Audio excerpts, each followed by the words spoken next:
Bismillahirrahmanirrahim. Assalamualaikum warahmatullahi wabarakatuh. Alhamdulillahilladzi alafa baina qulubina fa asbahna bi ni'mati ikhwana. Asyhadu an la ilaha illallah wa asyhadu anna Muhammadan abduhu wa rasuluhu la nabiyal ba'd. Alhamdulillah, segala puji dan syukur kita panjatkan kehadirat Allah Subhanahu wa taala yang telah memberikan kita begitu banyak nikmatnya, yaitu nikmat iman, nikmat Islam, dan nikmat sehat wal afiat, sehingga kita bisa menjalankan aktivitas kita sehari-hari. Salawat dan salam jangan lupa selalu tercurah kepada Nabi Muhammad Sallallahu Alaihi Wasallam. Pada kesempatan kali ini saya ingin menyampaikan sebuah materi dengan judul Asiknya Jadi Muslim. Wah, kalau kita berkata asyik, pasti itu ada sesuatu yang menyenangkan, membahagiakan, pokoknya yang enak-enak gitu. Karena memang Allah telah memberikan kita begitu banyak nikmatnya, yaitu nikmat kehidupan. Kenapa? Karena Allah memberikan kita hak-hak yang luar biasa setelah Allah memberikan eksistensi diri kita di kehidupan ini. Yang kedua yaitu nikmat insan, bahwa Allah menciptakan kita sebagai manusia yang punya kelebihan dibandingkan dengan makhluk-makhluk yang lain. Yang ketiga yaitu nikmat akal, Allah memberikan kita akal agar bisa berpikir, bisa akhirnya kita bisa membaca, bisa menulis, bisa mentadabburi ayat-ayat Allah dan lain sebagainya. Dan yang paling luar biasa yaitu nikmat hidayah Islam. Alhamdulillah kita terlahir sebagai seorang muslim yang mungkin saja banyak di luar sana ingin mencari-cari kebenaran Islam ataupun sudah menemukan bahwa Islam ini adalah ajaran yang benar, tapi mereka belum bisa memeluk Islam karena memang ini adalah hak prerogatif dari Allah dan kita memang harus bersyukur bahwa kita terlahir menjadi seorang muslim. Ada beberapa poin yang akan saya jelaskan gitu betapa mengasyikkannya menjadi muslim. Yang pertama yaitu bersyukur.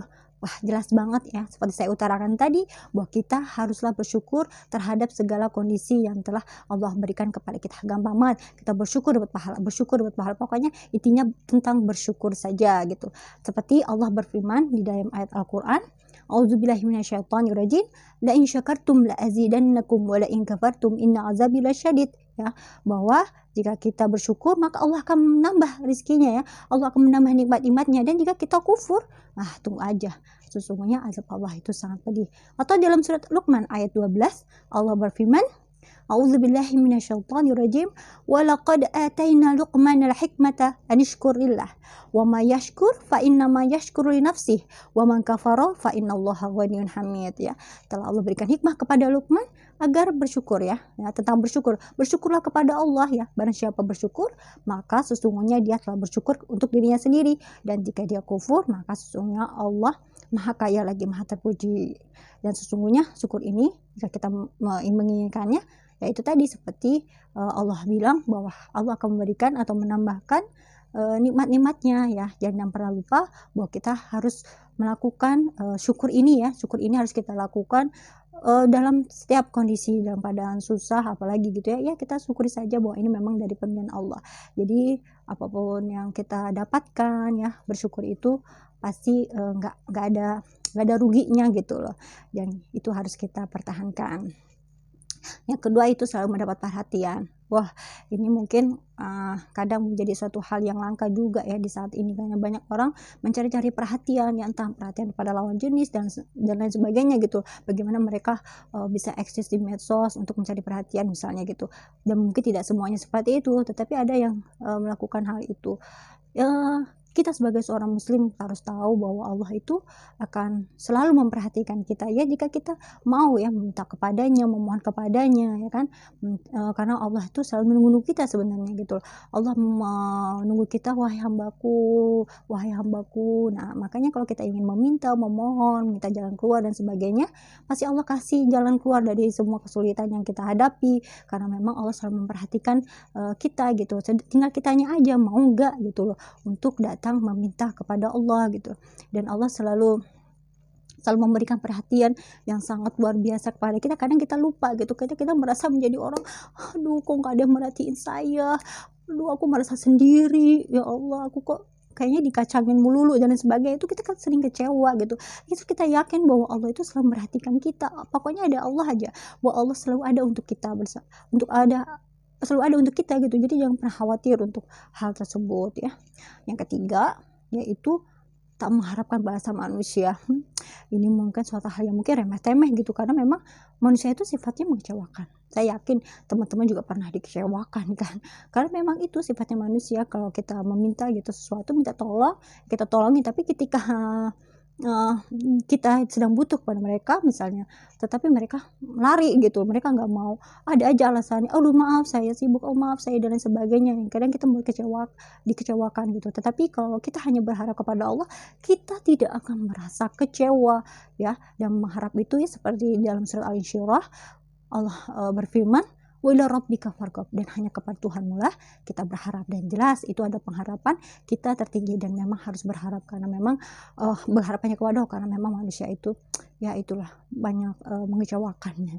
Ya oke, yang selanjutnya yaitu yang keempat, bahwa kita tak pernah kekurangan motivasi.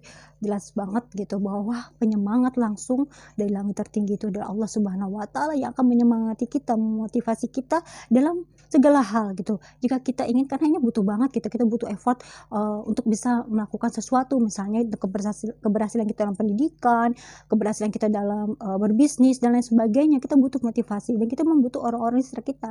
Dan memang kita juga butuh orang yang akan menguatkan gitu loh tekad kita gitu. Tapi penyemangat langsung ya, bahwa Allah akan memberi motivasi kita, yaitu hanya kepada Allah gitu loh, motivasi terbesar kita gitu, bahwa Allah akan memberikan semangat yang sangat luar biasa sehingga kita bisa ya keluar ya, misalnya kita punya masalah gitu, Allah akan memberikan jalan keluar ya dari setiap permasalahan kita. Terus di setiap kesulitan kita pasti ada kemudahan, itu pasti Allah kasih gitu. Dan itu adalah bentuk dari motivasi Allah gitu, bahwa jika kita dalam keadaan kesulitan, kesusahan, itu pasti ada jalan keluar, pasti ada kemudahan, dan yang kita yakin bahwa kita akan mendapatkan pahala atas kesabaran kita atas semua ujian dan musibah yang Allah berikan kepada kita. Dan memang Allah itu akan memberikan itu semua kepada kita jika kita berusaha semaksimal mungkin, sehingga Allah akan memberikan itu untuk kita ya. Jadi jangan pernah kekurangan motivasi, jangan pernah merasa kita sendiri gitu, bahwa Allah akan selalu memberi support yang luar biasa, memberi apresiasi kepada kita. Allah akan memberi jalan keluar dalam kesulitan hidup kita dan lain sebagainya. Dan yang kelima yaitu bahwa Allah akan berbuat adil ya, bahwa semua yang dilakukan kita gitu semua akan dihitung adil oleh Allah. Kenapa gitu? Karena kita biasanya nih kalau hidup di dunia ini kita merasa ya dengan hukum manusia itu banyak banget dikecewakan gitu. Kok mereka melakukan kejahatan korupsi yang besar banget dihukumnya sekian.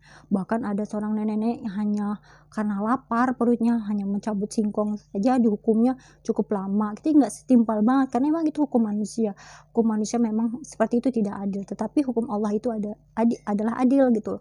Allah berfirman, "Auzubillahi minasyaitonirrajim, man 'amila shalihan falinafsihi wa man asaa'a fa'alaiha wa ma rabbuka bidzalami lil 'abid." Karena ya bahwa setiap kebaikan yang kita lakukan ya untuk kita sendiri, kita mendapat ganjaran kebaikan, dan jika kita melakukan kejahatan ya ditanggung sendiri juga gitu. Dan Allah tidak pernah menzalimi hamba-Nya, pokoknya adil. Maka Allah Maha adil, bahwa semua yang kita kayak di dunia kita nggak mendapatkan itu semua, ataupun kok ini berlakunya begini banget gitu, pokoknya nggak enakin gitu ya, kayak bikin kita kesel. Ternyata ingat bahwa Allah nanti akan memberi balasan di akhirat nanti. Jadi kita juga nggak usah ribut-ribut deh, nggak usah marah-marah atau bagaimana, bahwa semuanya dihitung, pokoknya tunggu aja deh gitu. Kadang kita juga bilang gini, tunggu aja nanti di akhirat. Itu biasanya kalau kita sudah berada dalam titik udah sangat di dalam hati itu udah kesel gitu ya, karena memang perlakuan yang tidak adil oleh manusia gitu. Yang keenam yaitu bahwa Islam adalah ajaran yang logis, realistis, dan juga teruji secara ilmiah. Kenapa realistis ya? Ya realistis itu kan biasanya sesuai dengan kenyataan gitu. Menurut Dr. Yusuf Al-Qaradawi, bahwa memang Islam itu mempunyai sifat yang umum ya, sifat umumnya itu realistis gitu. Islam itu ajarannya tuh nggak ngawang-ngawang di udara, kayak nggak napak gitu. Jadi kayak hayalan atau bagaimana. Tetapi bahwa Islam juga menganggap manusia itu bukan malaikat. Manusia itu bisa berbuat salah, bisa berbuat kebaikan gitu ya. Manusia itu bisa istiqomah di jalan yang lurus, atau bahkan juga akan tersesat gitu, karena memang itu sifat manusia. Allah juga memberikan, ataupun Islam memberikan jalan keluar dari setiap masalah yang kita punya. Allah akan memberi pintu taubat gitu ya bagi orang yang bersalah gitu, dan ya tadi menyelesaikan masalahnya itu bukan lari dari masalah gitu, kayak nggak tanggung jawab gitu, pasti Islam punya solusinya. Itu makanya Islam adalah sebagai ajaran yang realistis, dan bagaimana juga ya Islam juga sebagai ajaran yang teruji secara ilmiah, karena memang menurut Dr. Yusuf Al-Qaradawi juga mengatakan itu. Jadi Islam itu nggak bertentangan dengan ilmu pengetahuan. Mereka saintis juga mengatakan bahwa memang sejalan dengan ajaran Islam. Banyak penemuan-penemuan ya yang dilakukan oleh para saintis itu sesuai dengan apa yang ada di dalam Al-Quran. Walaupun Al-Quran itu sudah turun 14 abad yang silam, tetapi sangat mengagumkan ya, bisa mengungkapkan sederet ilmu pengetahuan yang dia terbukti oleh kebenarannya gitu loh. Dan ini juga membenarkan janji Allah gitu kan, dalam surat Al-Baqarah ayat 2 gitu, Allah berfirman, dzalikal kitabu la raiba fih ya, dzalikal kitabu la raiba fih. Wah, dan Al-Quran gak ada keraguan sedikit pun. Nah itu dibuktikan ya, dengan dibuktikan segala fenomena alam yang ada ya di dunia gitu, itu bisa dibuktikan secara ilmiah oleh Al-Quran gitu. Bagaimana fenomena pembentukan awan, bagaimana laut yang tidak bercampur antara satu dengan yang lainnya gitu kan, ada pertemuan dua laut gitu, dan itu nggak bercampur rasanya gitu. Itu juga ada di dalam Al-Quran. Pokoknya luar biasa banget bahwa Islam itu memang ajaran yang sangat logis, realistis, dan juga teruji secara ilmiah, dan itu juga dibuktikan oleh para saintis barat gitu ya.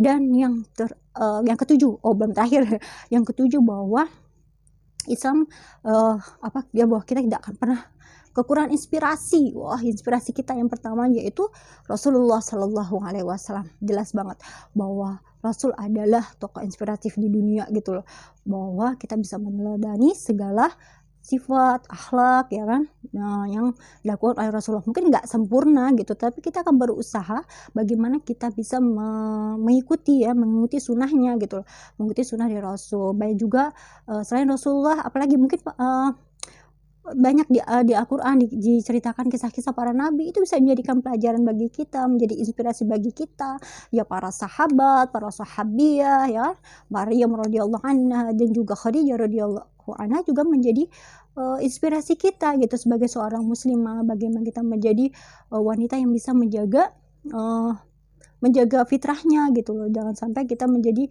wanita yang gampangan atau yang lain sebagainya gitu loh. Dan yang terakhir, bahwa Allah memberikan jaminan surga bagi kita.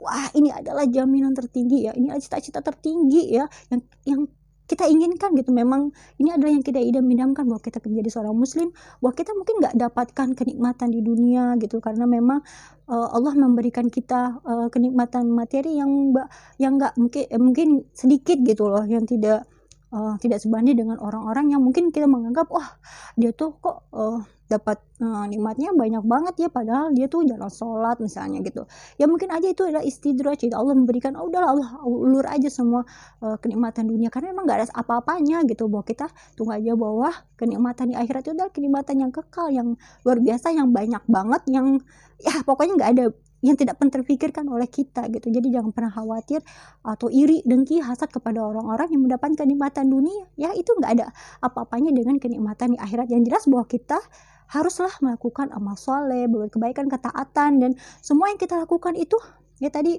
misal kita ingin mendapatkan balasan dari manusia, nggak usah deh kayak gitu. Yang jelas bahwa kita tuh mempunyai sesuatu hal yang tentang memberi dan memberi aja, karena dan setelah itu kita mengharapkan ridho Allah aja gitu. Ya itu tadi, kalau kita mengharapkan manusia ya pasti akan kecewa. Aduh, itu aja deh yang bisa saya sampaikan, karena ya mudah-mudahan semuanya bermanfaat untuk kita semua ya. Saya ingin menjabarkan lagi poin yang pertama, yaitu kita tetap bersyukur. Yang kedua, kita akan selalu mendapat perhatian. Yang ketiga, kita tidak mengharapkan balasan manusia. Terus yang keempat, bahwa kita tak pernah kehilangan motivasi, bahwa semuanya itu Allah hitung dengan adil. Terus bahwa Islam adalah ajaran yang logis, teruji, dan realistis. Dan kita juga akan tidak pernah kekurangan inspirasi. Dan yang terakhir adalah bahwa ketika kita berislam, kita akan mendapatkan surga ya. Demikianlah yang bisa saya sampaikan, mudah-mudahan bermanfaat khususnya bagi saya sendiri. Saya mohon maaf jika ada kekurangan ya. Wabillahi taufiq wal hidayah. Wassalamualaikum warahmatullahi wabarakatuh.